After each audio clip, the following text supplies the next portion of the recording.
Hi everyone, कैसे हो आप सभी लोग। आई होप कि आप सभी लोग बहुत अच्छे होंगे।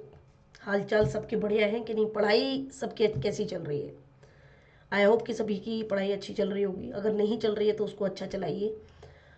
और आज हम लोग पार्ट 2 करने वाले हैं इंपॉर्टेंट गवर्नमेंट स्कीम्स के एमसीक्यूज़ का। आज कुछ नया भी है आपके लिए, ठीक है।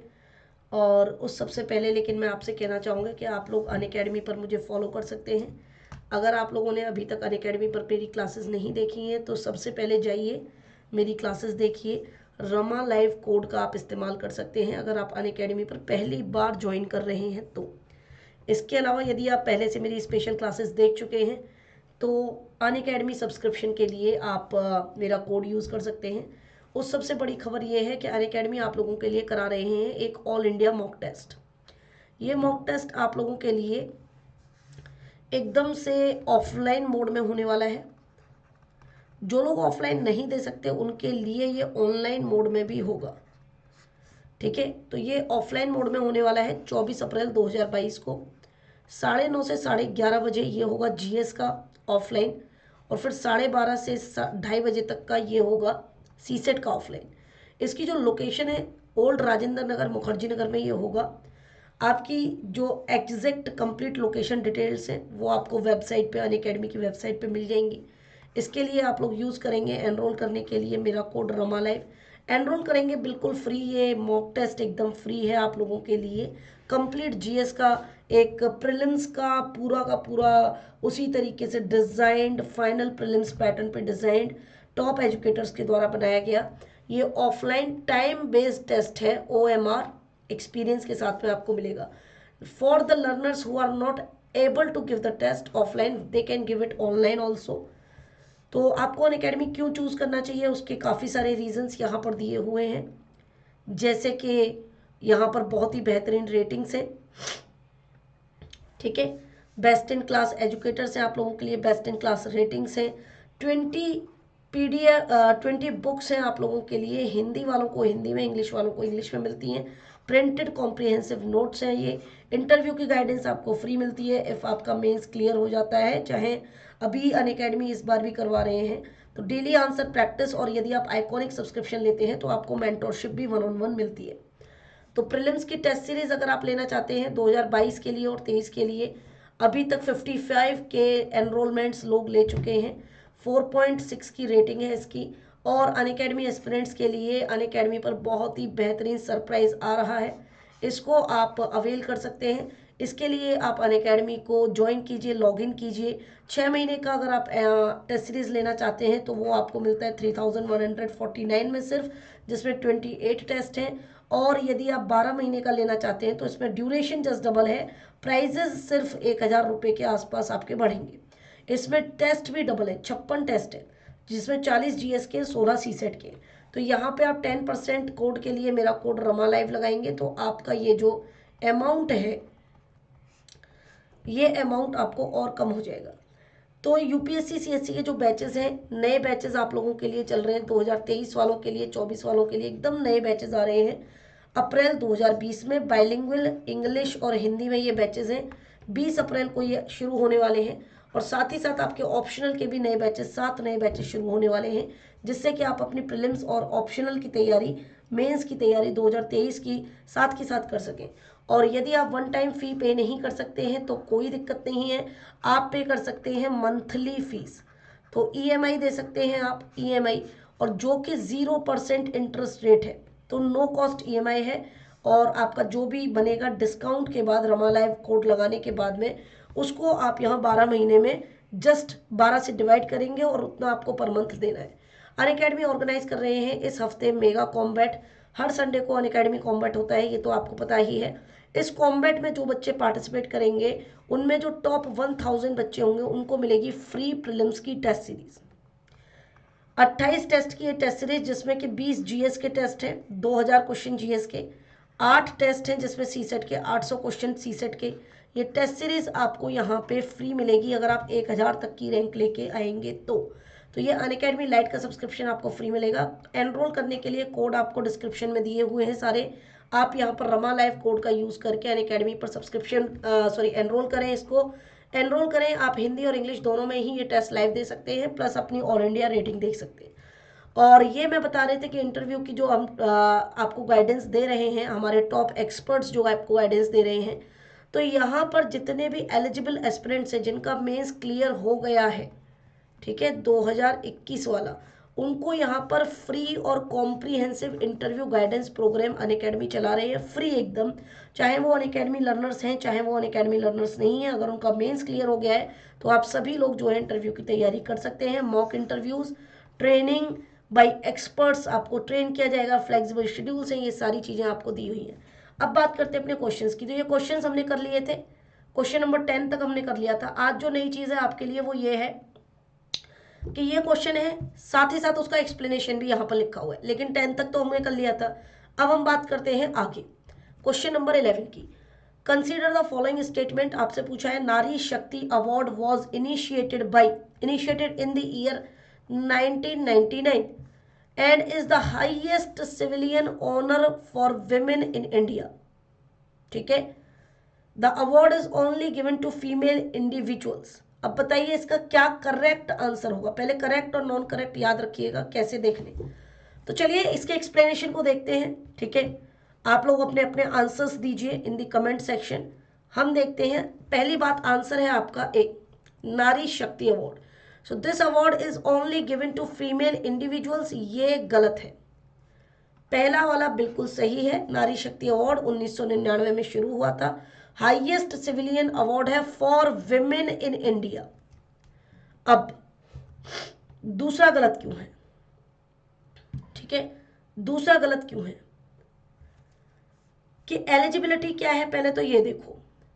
एज पर दी गाइडलाइंस कोई भी इंडिविजुअल, कोई भी विमेन या मैन कम से कम 25 साल का होना चाहिए, उसने काम किया हो एटलीस्ट 5 साल in the relevant field related to women empowerment, और सिविलियन के लिए, सिविलियंस के लिए एनजीओज में काम किया हो, इंडिविजुअली काम किया हो, ग्रुप्स में काम किया हो, तो वो अप्लाई कर सकते हैं। Any individual, not only women, any individual, ठीक है। नारी शक्ति अवार्ड 1999 में शुरू हुआ था, हाईएस्ट सिविलियन ऑनर है विमेन के लिए इंडिया के अंदर, और स्टेटमेंट 1 करेक्ट है। इसको प्रेसिडेंट ऑफ इंडिया देते हैं। यहाँ पर नारी शक्ति पुरस्कार के नाम से ये मिलता है। कब मिलता है, 8 मार्च को मिलता है, ठीक है। एनुअली इंटरनेशनल विमेंस डे वाले दिन मिलता है, ठीक है, इंटरनेशनल विमेंस डे वाले दिन ये मिलता है, ठीक है साहब। अगर किसी को कोई डाउट हो तो आप लोग अपने डाउट्स जो है कमेंट सेक्शन में डाल सकते हैं। मिनिस्ट्री ऑफ विमेन, अच्छा आज क्लास में मैं आपको अपना कॉन्टैक्ट नंबर भी दूंगा, तो जिसको भी अगर कोई दिक्कत हो, ठीक है, लेकिन सिर्फ जेन्युइन दिक्कत हो, ऐसे ही हवाबाजी नहीं करेंगे, अदरवाइज ब्लॉक का ऑप्शन भी होता है। तो number of ministry of women and child development announce किया है उसको। अब आपको पता ही है ministry of women and child development को कौन लीड करती है, श्रीमती स्मृति जुबैर ईरानी जी उसकी मिनिस्टर हैं, ठीक है। ये जो है अनाउंस करती हैं कि किस किस को ये मिलेगा नेशनल लेवल का अवार्ड, ठीक है। इसके बारे में और भी बहुत सारी चीज़ें हैं। ये साइंस और टेक्नोलॉजी के क्षेत्र में मिलता है, स्पोर्ट्स, आर्ट, कल्चर, इन सब क्षेत्रों में मिलता है, नॉन ट्रेडिशनल सेक्टर्स में भी मिलता है। इसके अलावा ये safety, security, health, wellness, education, life skills, respect and dignity of women के लिए अगर किसी ने काम किया हो उनको भी मिलता है। अगला सवाल, हैदराबाद डिक्लेरेशन। उम्मीद है कि आपको आज का ये पसंद आ रहा होगा कि यहाँ पे साथ के साथ आपको मेरे को भी लिखना नहीं पड़ेगा, आपको भी मेरे को लिखने में उतनी दिक्कत नहीं, लेकिन आपको दिख जाएगा। हैदराबाद डिक्लेरेशन ये रिसेंटली न्यूज़ में था, ये क्यों हुआ? सिविलियन पुलिसिंग के लिए, डिजास्टर मैनेजमेंट के लिए, ई गवर्नेंस के लिए, या फिर हुआ था ये एग्रीकल्चर के लिए? बताएंगे आप लोग मुझे पोल में।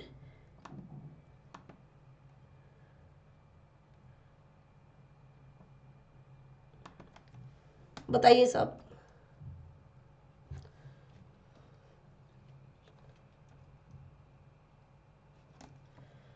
बोलिए जनाब।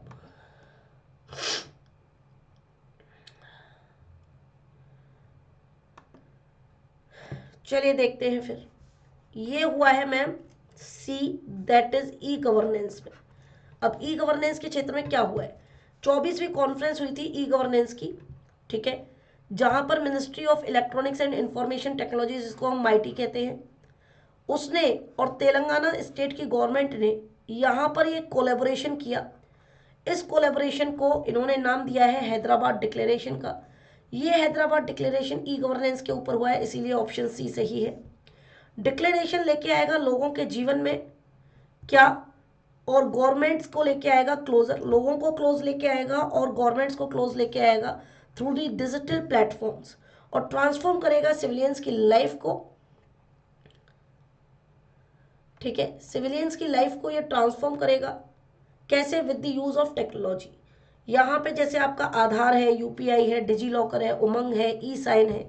ठीक है, जब आप अपने डिजी लॉकर में क्या कर सकते हैं, अपने सारे के सारे डॉक्यूमेंट्स अपलोड कर सकते हैं, ई साइन वगैरह, ये सब जो है ट्रांसफॉर्म करेंगे ये सिटीजन सर्विसेज को बाय द टेक्नोलॉजी, और फास्ट ट्रैक इम्प्लीमेंटेशन होगा। अब नेशनल लेवल पे जो पब्लिक डिजिटल प्लेटफॉर्म्स हैं वहाँ पर जो है, जैसे कि हेल्थ रिलेटेड कोई प्लेटफॉर्म है, एजुकेशन रिलेटेड, एग्रीकल्चर रिलेटेड कोई प्लेटफॉर्म है, वहाँ पर ये जो है फास्ट ट्रैक इम्प्लीमेंटेशन होगा। तीसरी बड़ी चीज़, ये लोग डेटा गवर्नेंस फ्रेमवर्क को ऑपरेशनलाइज करेंगे, जिससे कि डेटा को शेयर कर सकें गवर्नमेंट के साथ में, और ज़्यादा से ज़्यादा data on data, all data on data, यहाँ पे government.government.in पे जो है सारा का सारा डेटा आपका पहुंच जाएगा। ये गवर्नमेंट की साइट है data.government.in। ठीक है, except for a negative list, याद रखेंगे। अगला क्वेश्चन है, प्रारंभ समिट कहाँ हुई, बताइए। प्रारंभ समिट, बोलिए सरकार, प्रारंभ समिट किधर हुई?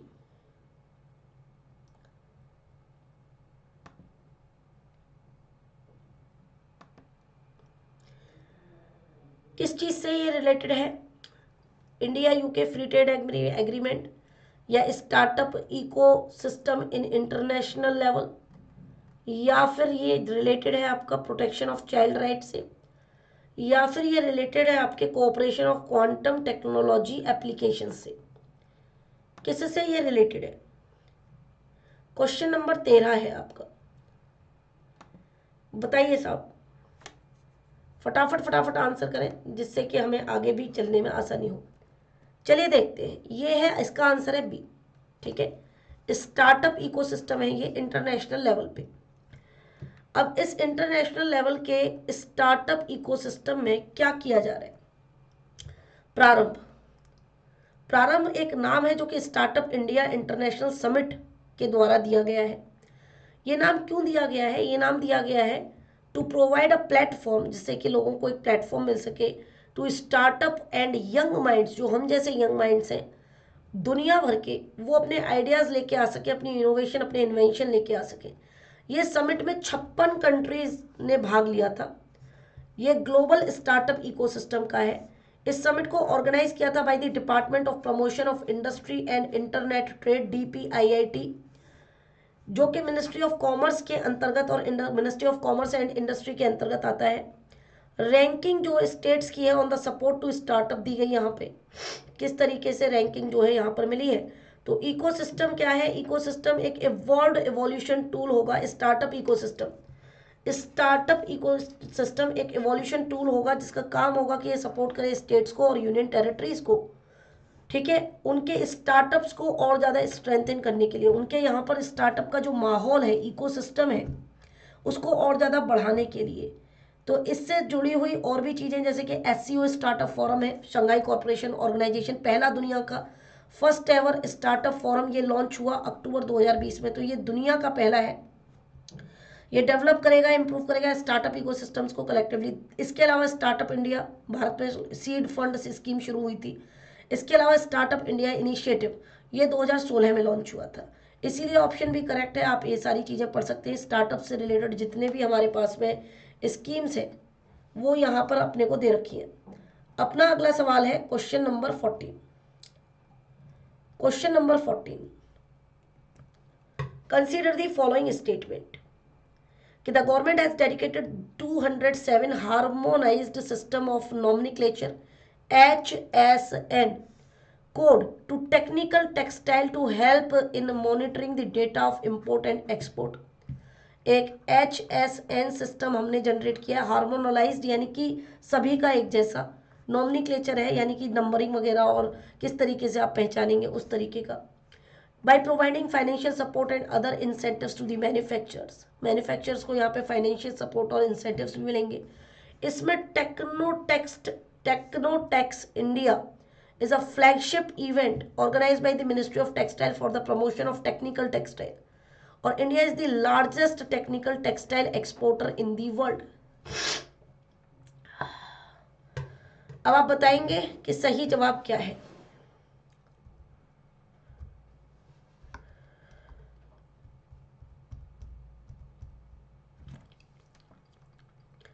बोलिए साहब, सही जवाब क्या है इसका?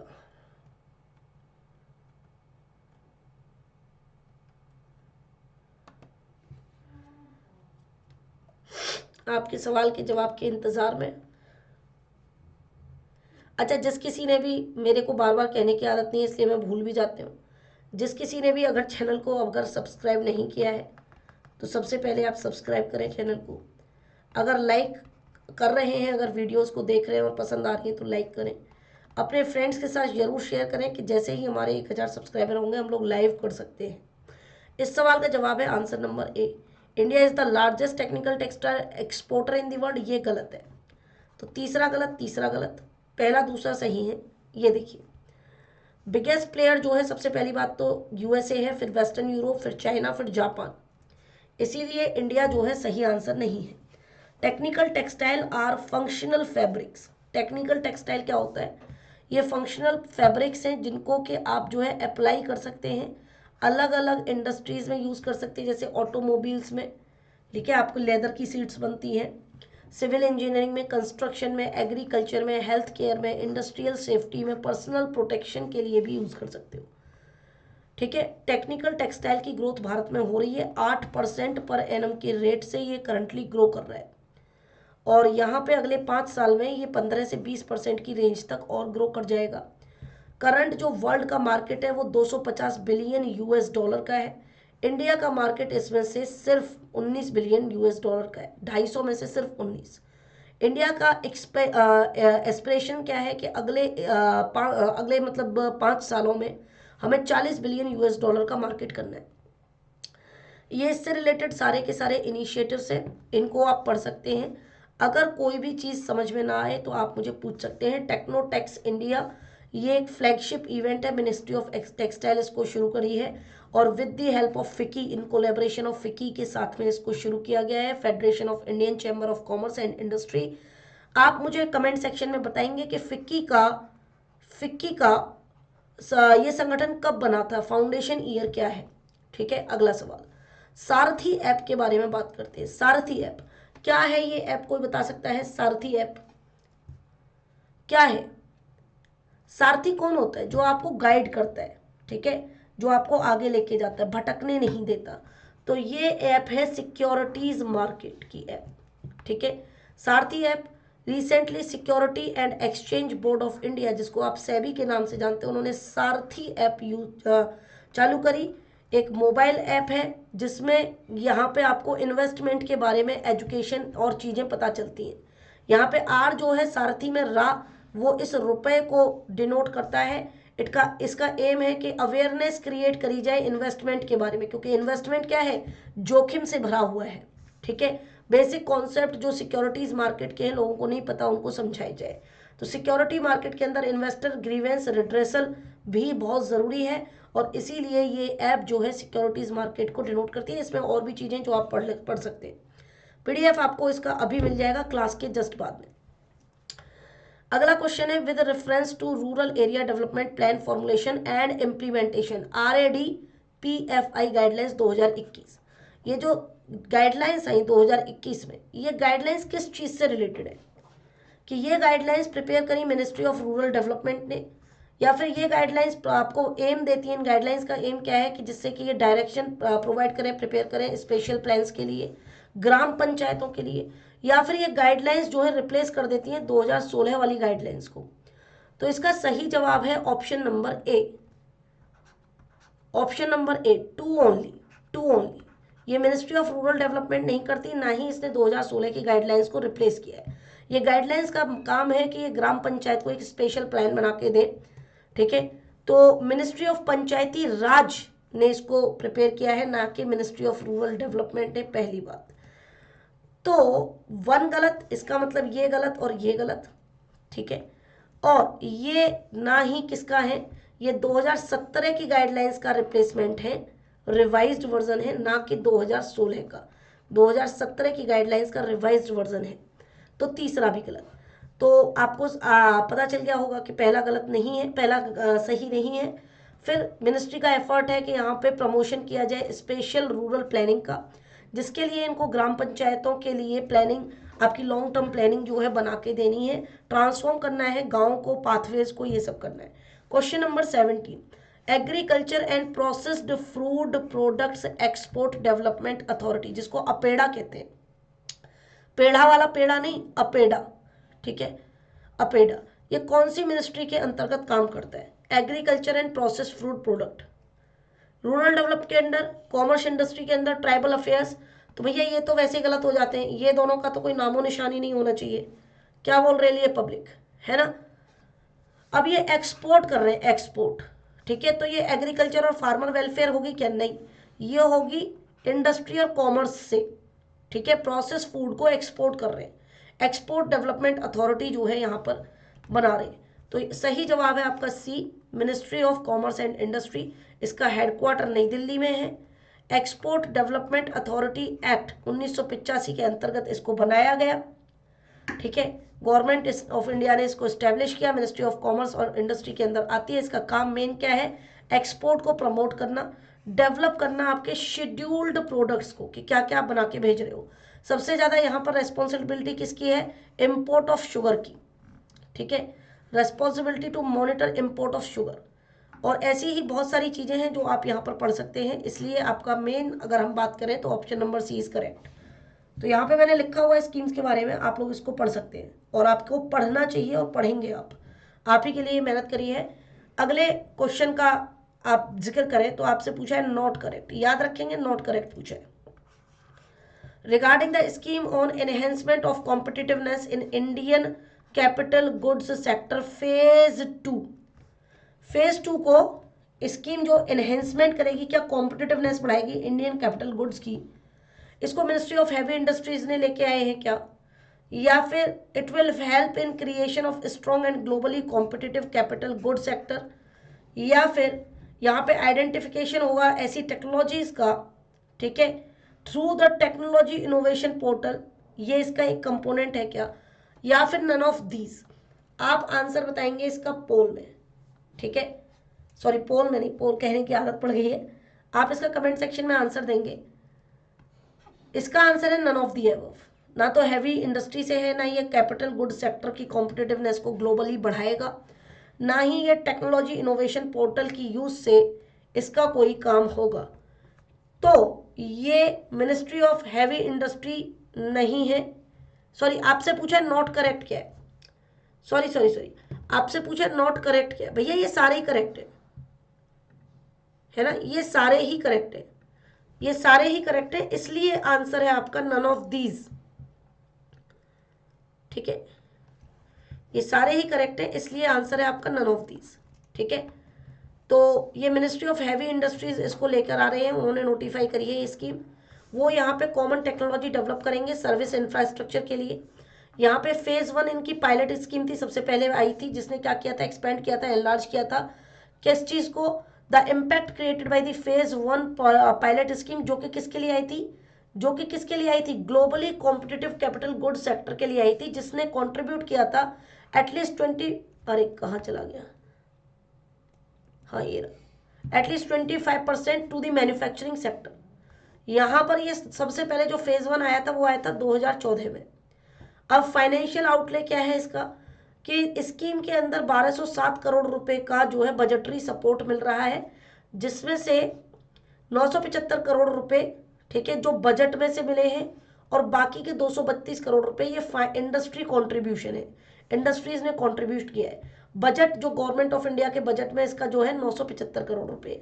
आइडेंटिफिकेशन होगा यहाँ पर टेक्नोलॉजीज का थ्रू टेक्नोलॉजी सपोर्ट या इनोवेशन पोर्टल के द्वारा। तो हाँ, इनोवेशन पोर्टल के द्वारा। अगला सवाल है यहाँ पे, नेशनल स्टार्टअप अवार्ड 2021, ठीक है, बहुत इंपॉर्टेंट है। नेशनल स्टार्टअप ऑफ 2021 ये एक इनिशिएटिव है किस चीज़ का? स्टार्टअप है तो कॉमर्स और इंडस्ट्री का होगा, ठीक है, स्टार्टअप है तो कॉमर्स और इंडस्ट्री का होगा। ऐसा कुछ ज़रूरी नहीं है, बट किया ये जो है कॉमर्स और इंडस्ट्री ने स्टार्ट, ठीक है। हो तो इसका भी सकता है, हो तो इसका भी सकता है, हो तो इसका भी सकता है, मतलब ये तीनों चारों ही कर सकते हैं, लेकिन जो मैं शुरू किया है वो इन्होंने शुरू किया है। तो नेशनल स्टार्टअप अवार्ड जो है DPIIT, जिसके बारे में अभी हमने बात करी थी, department of promotion of industries and internal trade, ministry of commerce and industry, इन्होंने ये नेशनल स्टार्टअप अवार्ड शुरू किया है। प्रारंभ भी इन्होंने ही शुरू किया, ठीक है। तो union minister of commerce and industry ने प्रेजेंट किया second edition of national startup award 2021। ये पहले अनाउंस हो चुका था 16 जनवरी को। ऐसा अनाउंस किया गया था कि 16 जनवरी को नेशनल स्टार्टअप डे मनाया जाया करेगा, ठीक है। ये तो न्यूज़पेपर में भी आया था, सारी चीज़ें न्यूज़पेपर में आई थी। जो स्टार्टअप के फाउंडर हैं, जो विनिंग फाउंडर होंगे, उनको कैश प्राइज दिया जाएगा 5 लाख रुपए का। उनको अपॉर्चुनिटी मिलेगी गवर्नमेंट के साथ में काम करने की, रिलीवेंट पब्लिक अथॉरिटीज़ और कॉर्पोरेशन के साथ में काम करने की। इंक्यूबेटर्स और accelerators will get 15 lakh rupees. 40 startups थे जिनमें एक इंक्यूबेटर था, एक एक्सीलरेटर था, इनको ऑनर किया गया, इसीलिए सी ऑप्शन आपका सही है। और आज का आखिरी सवाल, ओपन डेटा वीक, ठीक है, ओपन डेटा वीक ये किसने किसने जो है इसके इसके बारे में आपसे कुछ पूछा है, ये बताएंगे। It is initiated by NITI Aayog, या फिर इसका एम है कि ये एंकरेज करेगा the adoption of open data and promote innovation across the India's urban ecosystem. तो भाई सीधी सी बात है, दूसरा चाहे तुम्हें पता हो चाहे ना पता हो, ओपन डेटा वीक ये भाई साहब ये नीति आयोग ने शुरू नहीं किया है, ठीक है।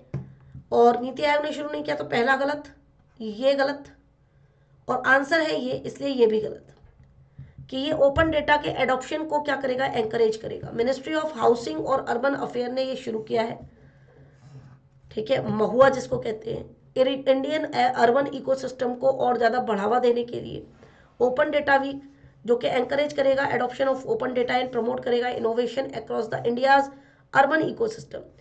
इसके लिए बोला भी गया है, it is being conducted by the 3rd week of January, ठीक है, 17 जनवरी 2022। मोस्ट इंपॉर्टेंट है, मोस्ट इंपॉर्टेंट, समझ रहे हो, आज की क्लास मोस्ट इंपॉर्टेंट है। जिसने कर ली उसको टेंशन कम होगी, आगे भी करते रहना। आप लोगों के लिए गवर्नमेंट स्कीम्स की डेली क्लास लेके आऊंगा। अभी समय नहीं मिल रहा, तबीयत थोड़ी खराब है, नहीं तो 20-20 क्वेश्चन भी लाइन लेके आने का या 15-15 क्वेश्चन लेके आने का मेरा विचार है, ठीक है। 21 जनवरी 2022, 17 से 21 तक 4 दिन के लिए 3rd वीक ऑफ जनवरी में ये किया जाएगा। आइडिया क्या है, to provide a platform that offers ample of opportunities, कि किस तरीके से आप कंटिन्यू कर सकते हो क्रिएट करना और प्रमोट कर सकते हो यूज ऑफ डेटा, जो कि एड्रेस करेगा अर्बन इश्यूज के बहुत सारी कॉम्प्लेक्सिटीज को। जैसे कि डेटा की मदद से आप जो है अर्बन इश्यूज को कैसे सॉल्व करेंगे, ट्रैफिक है ना, अर्बन इशू है, और भी बहुत सारे ऐसे अर्बन इश्यूज हैं, such that the ongoing covid pandemic, ये भी एक बहुत बड़ा इशू है। इसलिए आंसर 2 जो है इसका करेक्ट है। तो आज के सवाल यही थे, 10 सवाल हमने आज किए जो कि बहुत ही ज़्यादा इंपॉर्टेंट है आपके प्रीलिम्स 2022 के लिए। अगर आपको सेशन पसंद आया है तो लाइक ज़रूर करें, कमेंट्स करके अगर आपको कुछ क्वेश्चन पूछने हैं तो बताएं, शेयर आप ज़रूर करें अपने फ्रेंड्स के साथ। अगर आपको कोई भी समस्या आ रही है तो आप जो है इस नंबर पर मुझे मैसेज कर सकते हैं, सिर्फ मैसेज, ठीक है। व्हाट्सएप कर सकते हैं, व्हाट्सएप, और टेक्स्ट मैसेज मत करना, नहीं तो मेरे को देखने का भी फुर्सत नहीं है। तो सब्सक्राइब करें, अनअकैडमी पर जाकर आप कोर्सेज ले सकते हैं, और कैरियर गोल्स को ज़रूर से सब्सक्राइब करें, ठीक है। कैरियर गोल्स को ज़रूर सब्सक्राइब करें, सपोर्ट करें और हमारा हौसला बढ़ाते रहें। सो लेट्स क्रैक इट, मिलते हैं आपसे अगले सेशन में।